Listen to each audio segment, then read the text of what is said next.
Hi everyone and welcome back to my channel. For today's video, we're going to be testing out a new beauty sponge. Now, full disclosure, this was sent to me for reviewing purposes, but I'm not getting paid. But when I got the Heart of the Ocean from Instylish, this sponge is supposed to do your entire face with 8 different sides. Like, this is definitely an interesting shape, so I want to actually test to see how much of my face I can do with a single sponge. So if that's something you're into, make sure to keep on watching, and please don't forget to subscribe because I upload 3 times a week. That's going to be the best way to stay up to date on all the fun stuff I'm posting. So without further ado, let's jump right into the review.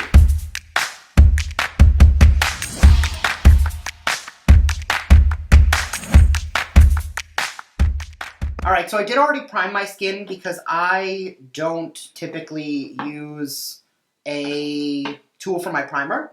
I am pulling out some foundation options because I'm going to be doing a little bit of a cocktail. My skin tone recently has gotten a little deeper because I live in Florida and it's sunny all the time. So we're going to be playing around with a different shade. So I'm going to be mixing the Cosmetics Your Skin But Better CC Cream because it's the darkest thing I have, because this is actually Brandon's New York shade, and I'll be mixing that with my MAC Studio Fix Fluid because that is my darkest, my shade, and these two together will be my shade.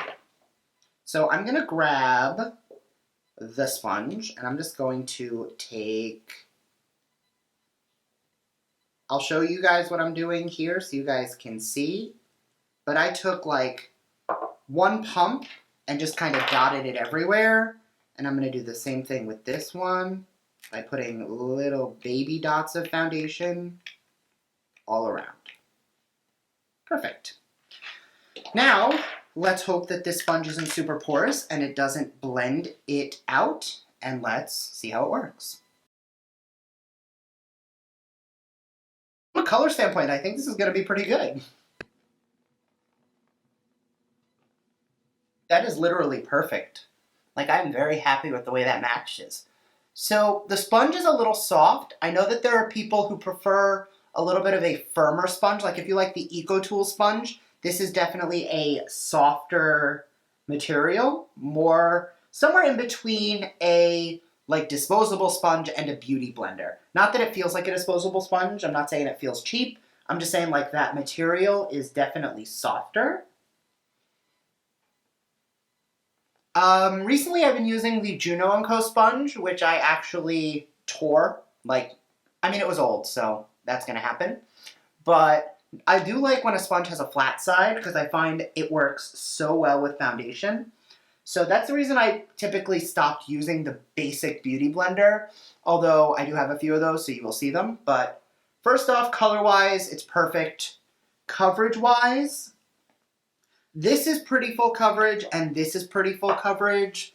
I know that I use the equivalent of like 1.5 pumps of foundation, so it did even me out. I will say, I do feel like I could use a little bit more coverage in certain places, and since it is looking a little, not dark, it's perfect, but I'm going to use the lighter of the 2 foundations and take a tiny bit of that just in the places where I want a little more coverage, because those happen to be the places where I feel like I'm going to use concealer anyway, which will be lighter.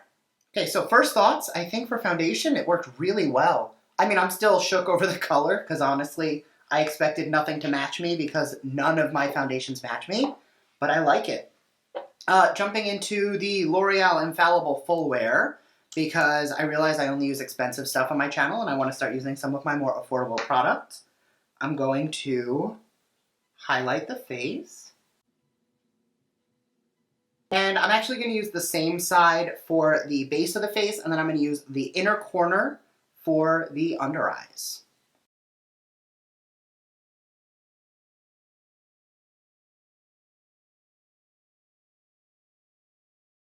And once that's partially blended out, I'm going to switch back to the flat side just to make sure everything is perfect. Okay, so it's working. I definitely feel like because it's so soft, like I almost want something a little firmer, because using that little corner, like it bends, you know, bends, wiggles. I want something a little firmer for really getting into that inner corner. Now, it does say in the box that for concealing that you can use like this indented area, which I think works well on the under eye. But like getting into that corner, actually, that is working. Like taking this flat side. I'm not mad at it.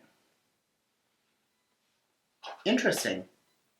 Okay, so it also says that you can use this same side to apply your powder.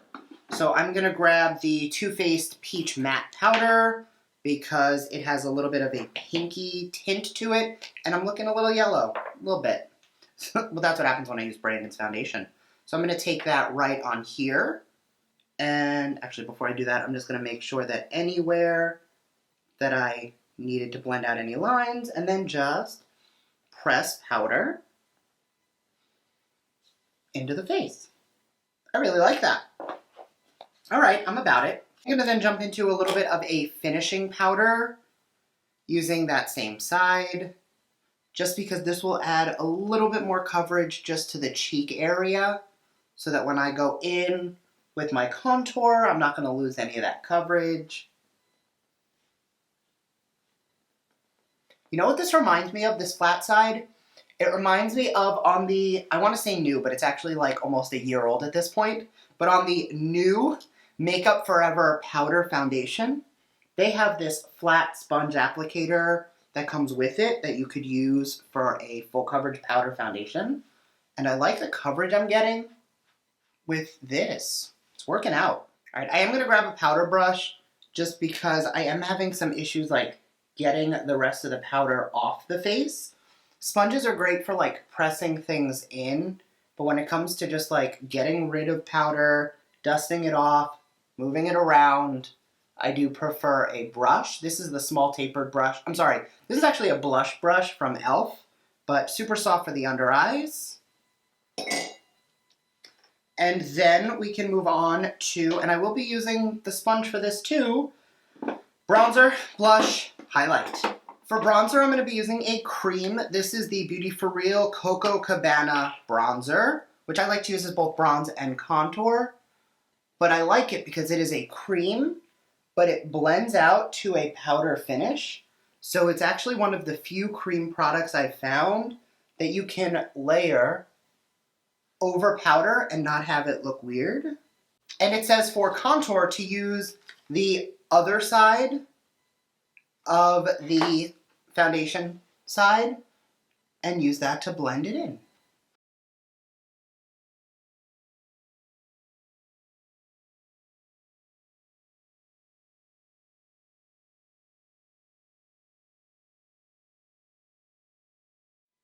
So it's not bad, but it is looking a little muddy, and I will say that I have never had an issue with this cream bronzer looking muddy at all. So that is definitely not the product, it is the sponge. Worked really well with all of the liquids I've used, but now going in with like a cream, I'm not liking it as much. I think it's almost too porous that like I have to like drag it to get that in. Definitely great for foundation though. All right, I am going to grab a brush and just veil the face with a lightweight finishing powder because this is the last cream I'm using. And this should hopefully take down some of that muddiness.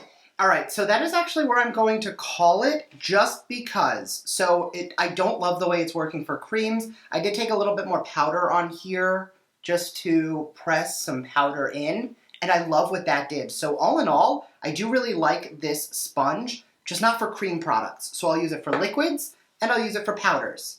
But definitely not something I feel like I'm going to get a lot of use out of for my cream product.